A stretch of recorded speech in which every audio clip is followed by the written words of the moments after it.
ایک صحابی حضرت سعید بن عامر ہیں، حضرت عمر فاروق رضی اللہ تعالیٰ عنہ نے حضرت سعید بن عامر رضی اللہ تعالیٰ عنہ کو گورنر بنانا چاہتا حمص کا. انہوں نے کہا میں نہیں بنتا. فرمایا مجھے تم لوگوں نے بنا دیا ہے، خود گورنریاں بھی قبول نہیں کرتے. چلے گئے حضرت سعید بن عامر، گورنر بن گئے، صوبے کے گورنر.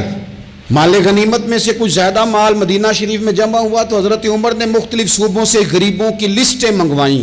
حضرت سعید بن عامر کے صوبے کے کچھ خاص لوگوں کو آپ نے لکھا کہ تمہارے صوبے میں جو غریب ہیں ان کی لسٹیں بھیج دو. تو جب لسٹ آئی تو اس میں پہلا نام حضرت سعید بن عامر کا بھی تھا. کہا ہمارے گورنر کے پاس پہننے کو کپڑا کوئی نہیں، کھانے کو روٹی کوئی نہیں. حضرت عمر بیٹھ کے رو پڑے. فرمایا تمہارا گورنر بھی مسکین ہے. اشرفیوں کی ایک تھیلی بھر کے حضرت عمر نے بھیجی. حضرت سعید بن عامر کے پاس جب گئی تو کہنے لگے انا للہ و انا الیہ راجعون. آپ کی اہلیہ کہنے لگی خیریت ہے؟ کہیں امیر المومنین حضرت عمر کا وصال تو نہیں ہو گیا؟ فرمانے لگے نہیں. تو فرمانے لگی کوئی آفت تو نہیں آ گئی؟ کہا نہیں. انا للہ کیوں پڑھا؟ ولی مانس دیکھنا میرے پاس دنیا آ گئی ہے، میں نے تو جان چھڑائی تھی اس سے، کہ میرے پیچھے بھاگتی ہے. حضرت سعید بن عامر نے سارا مال وہیں اللہ کے حضور خیرات کر دیا. حضرت عمر ایک دفعہ دورے پہ آئے ان کے صوبے میں تو سب لوگوں کو جامع مسجد میں بلایا، حضرت سعید بن عامر کو بھی بلایا. ابن الجوزی لکھتے ہیں کہ حضرت عمر نے فرمایا لوگوں تمہیں اپنے گورنر سے کوئی شکایت تو نہیں؟ تو لوگوں نے کہا 4 شکایتیں.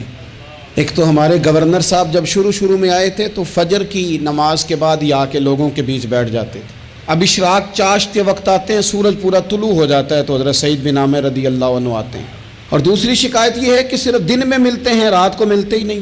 اور تیسری شکایت یہ ہے کہ ہفتے میں ایک پورا دن ہوتا ہے ملاقات ہی نہیں کرتے. اور چوتھی شکایت یہ ہے کہ کبھی کبھی بیٹھے بیٹھے رونے لگتے ہیں اور بے ہوش ہی ہو جاتے ہیں. آپ نے ایسا شخص گورنر بنا دیا جو دیوانہ ہے. حضرت عمر نے بلا لیا، قریب بیٹھے تھے، کہا دیں سوالوں کے جواب. گردن جھکی ہوئی ہے. عرض کرنے لگے امیر المومنین میں نے تو پہلے ہی کہا تھا میں گورنری کے قابل نہیں، میرے والا کام نہیں. فرمایا اب تو منصب تمہارے پاس ہے، تمہیں جواب تو دینا ہے. حضرت سعید بن عامر کہنے لگے حضور 4 میرے ساتھ مسئلے ہیں. فرمایا کون سے؟ حضرت سعید بن عامر کہنے لگے آپ سوال دہرائیں میں جواب دیتا ہوں.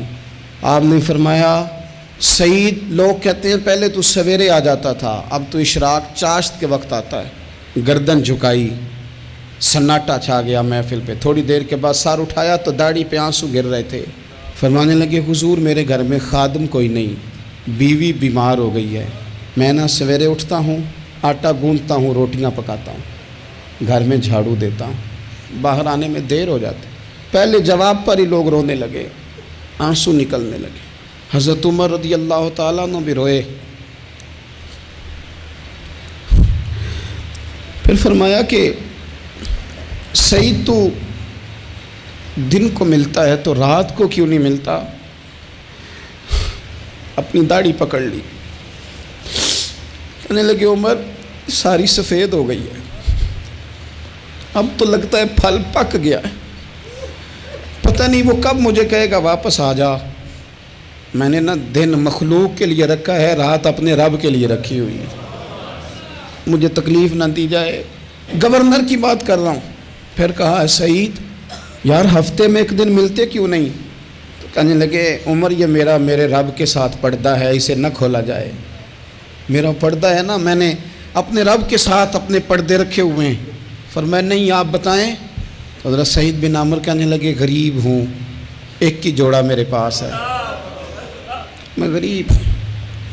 میرے جیسے لوگ ان کے پاس درجنوں جوڑے ہیں اور اس کے باوجود ان کی زبانوں پر شکر اس طرح نہیں آتا جیسے آنا چاہیے.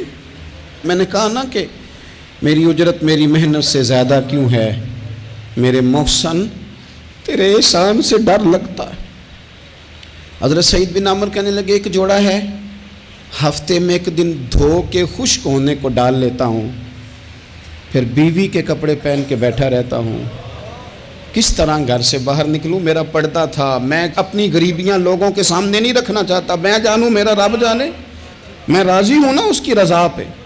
اب تو حضرت عمر ہچکیاں لے کے رونے لگے. فرمانے لگے چل آخری سوال کا جواب ہی دے دے، کبھی کبھی روتے ہو تو بے ہوش ہی ہو جاتے ہو. حضرت سعید بن عامر پھر رونے لگے. فرمانے لگے بڑی عمر کا ہو گیا تھا جب کلمہ پڑھا تھا، جب وہ پچھلے گناہ یاد آتے ہیں نا، میرے سامنے لوگوں نے حضرت حبیب بن عدی کو سزا دی تھی مکے میں، اور میں اس وقت مسلمان نہیں تھا، میں مدد نہیں کر سکتا۔ جب وہ وقت یاد آتا ہے تو برداشت سوچتا ہوں کیسے اللہ کے حضور جاؤں گا۔ دوستو دعا کرنا، یہ وطن جو داتا صاحب کا ہے، جو بابا فرید کا ہے، جو غریبوں کا ہے، کمزوروں کا ہے، مزدوروں کا ہے، اللہ اس ملک کو بھی کوئی ایسا شخص عطا فرما دے